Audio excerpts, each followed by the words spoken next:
Blade and Sorcery is a VR fighting arena sandbox game that you might have seen before.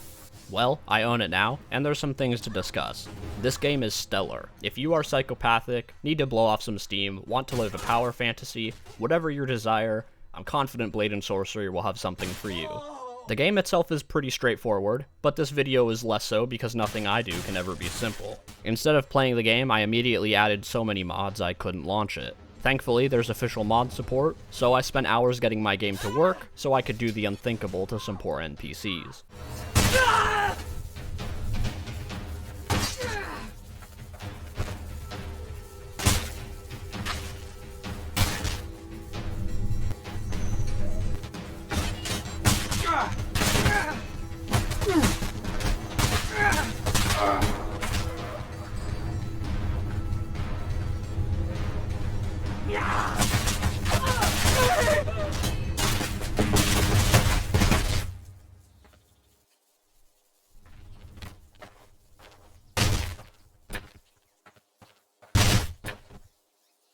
Blade and Sorcery is an early access game, which means two things here. The first is that there's still plenty of content to come, and this is a game that delivers on that promise.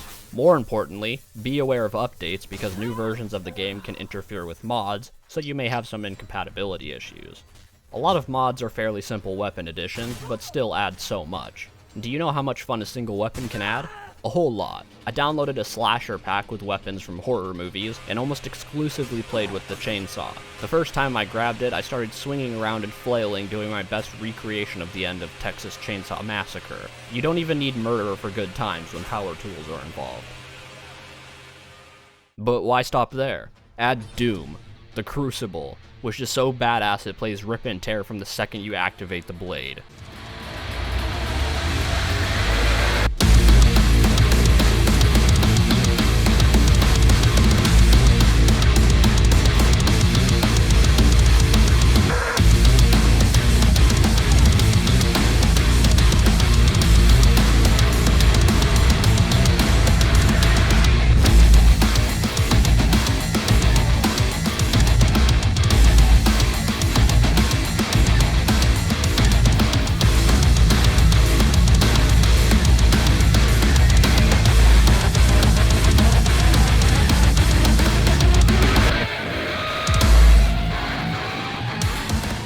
Why not throw in some maps to go with it? Enter Bloodborne. VR is adding the ability to experience game worlds in ways I never thought I could. My first time in the Grand Cathedral when I saw Amelia, I actually got nervous that her boss fight might trigger if I got too close. It didn't. Instead, a different boss fight happened. Me.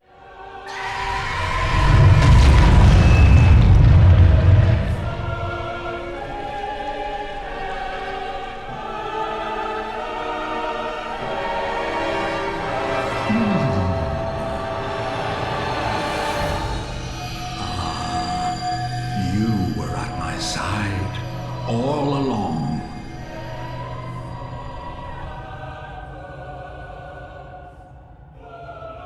My true mentor, my guiding moonlight.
But there's more to Sword and Sorcery mods than simple map and weapon additions. There's magic. Some absolute madman added earthbending into the game. I am very bad at it. But, for a slight second, I felt like an avatar. But I had to use a secondary solution. I couldn't reliably use earthbending, but earthbending includes metal bending, and there's no better metal than lead.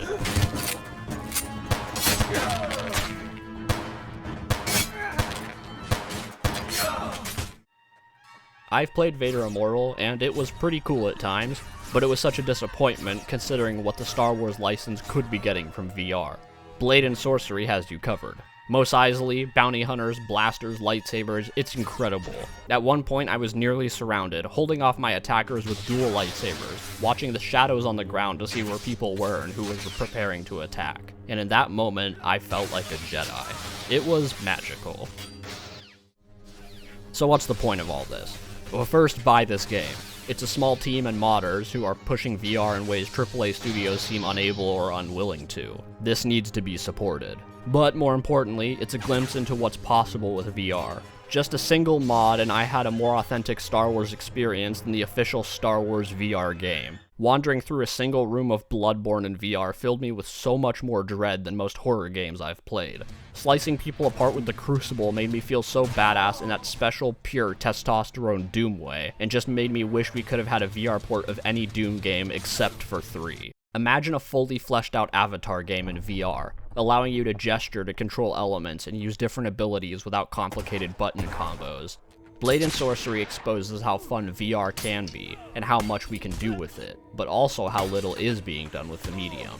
There's a reason most people I talk to who refuse to get into VR say it's because there's no games that make it worth it. If indie companies can make some of the best experiences I've ever had in gaming, why the hell aren't AAA publishers more interested in cashing in on that? Well, whatever their reason, at least the indie scene is creating pure dopamine. As the saying goes, if multi-billion-dollar publishers don't want to put microtransactions in it, then we'll have to make it kick ass ourselves.